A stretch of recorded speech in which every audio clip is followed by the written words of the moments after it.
If you're hearing this, then somehow the recording didn't stop. I don't know how much time has passed since the last message. It feels like an eternity, yet it feels like no time at all. The car's clock still says 11:42 it. Always does. It's a stubborn, glowing reminder that time has abandoned me here. Outside, the world is frozen in this perpetual twilight.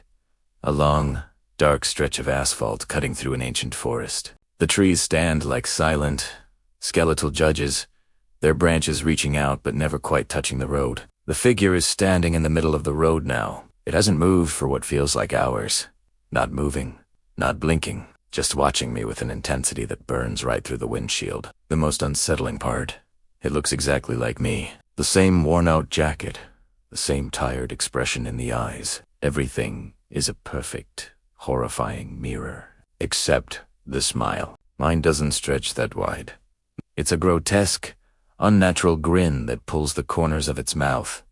Almost to its ears, it has the smile of something that knows a secret I am only just beginning to understand. Panic finally kicked in again. A raw, primal fear that screamed at me to get away. I slammed the gear shift into reverse, my foot pressing the accelerator to the floor. The engine roared.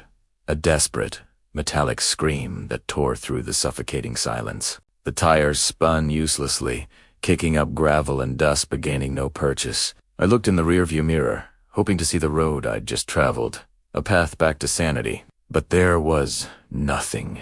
The road behind me had vanished, swallowed by a thick, swirling fog that seemed to erase the world as it advanced. It was like the road itself was a living entity, holding me in place, refusing to let me go. The car wouldn't move an inch. It was terrifyingly, impossibly stuck. Just when I thought the silence couldn't get any more oppressive, the radio crackled to life. It turned on by itself, the dial glowing an eerie green in the darkness of the cabin. But there was no static this time. No faint, distant music. No whisper from the void.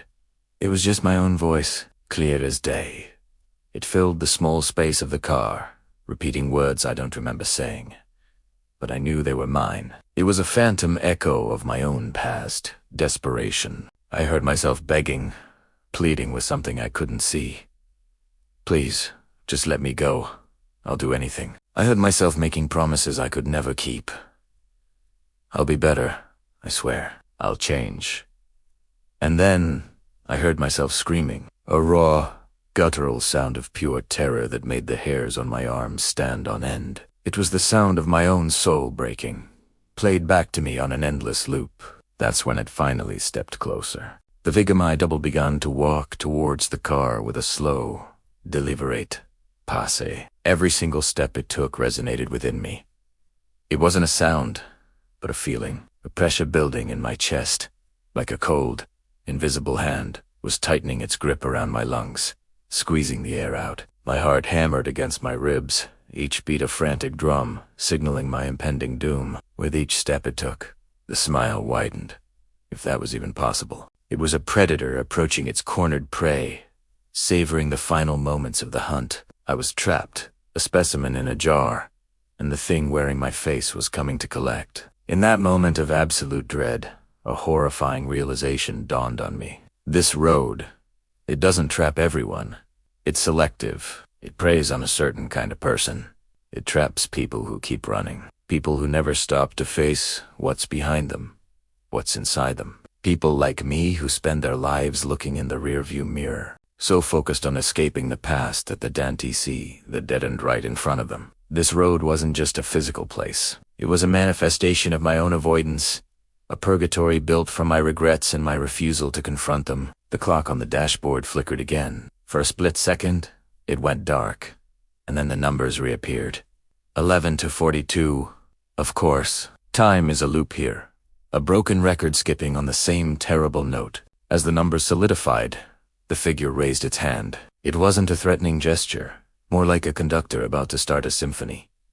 And as it did, the fog around us changed. It swirled and twisted, the gray mist becoming a screen, a ghostly cinema projecting my own worst memory. Suddenly, I wasn't on the road anymore.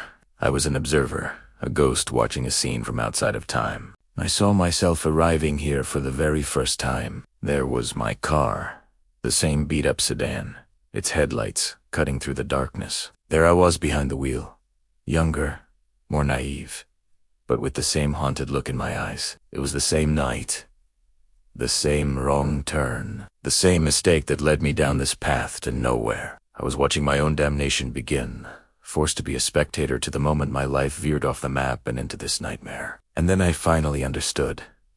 The road isn't endless. That was the trick. It doesn't go on forever. It just ends at the same moment, over and over and over again, until you face it, until you stop running. The cycle doesn't break until the runner stops. This wasn't a prison of distance, but a prison of time. A single, terrible moment, stretched into an eternity. My frantic driving, my desperate attempts to escape, were only fueling the loop, resetting the trap each and every time. The only way out was to stop. But stopping meant confronting the thing in the road. It meant confronting myself. The figure, my smiling twin, was now right beside the driver's side window. It leaned in close, its face just inches from the glass. The cold from its presence seeped through, chilling the air in the car. Its smile was gone, replaced by a neutral, almost sympathetic expression. And then it whispered, its voice a dry rustle of leaves, a sound that was both my own and terrifyingly alien. It spoke 3 words that I'll never forget, 3 words that sealed my fate.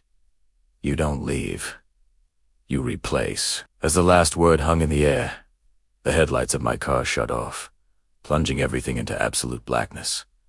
The screaming engine went silent. The forest, which had been a constant, low hum of unseen life, fell completely quiet. It was a total sensory deprivation, a silence so profound it was a physical weight. And then, I blinked.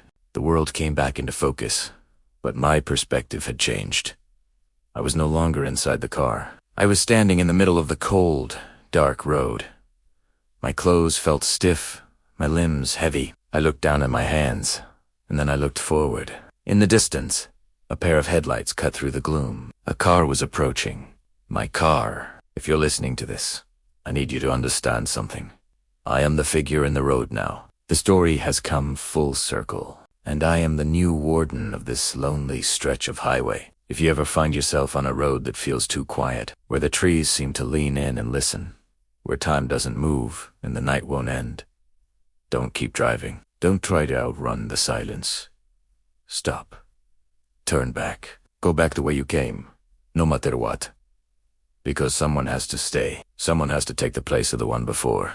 And now, it's me. My smile is stretching wider now.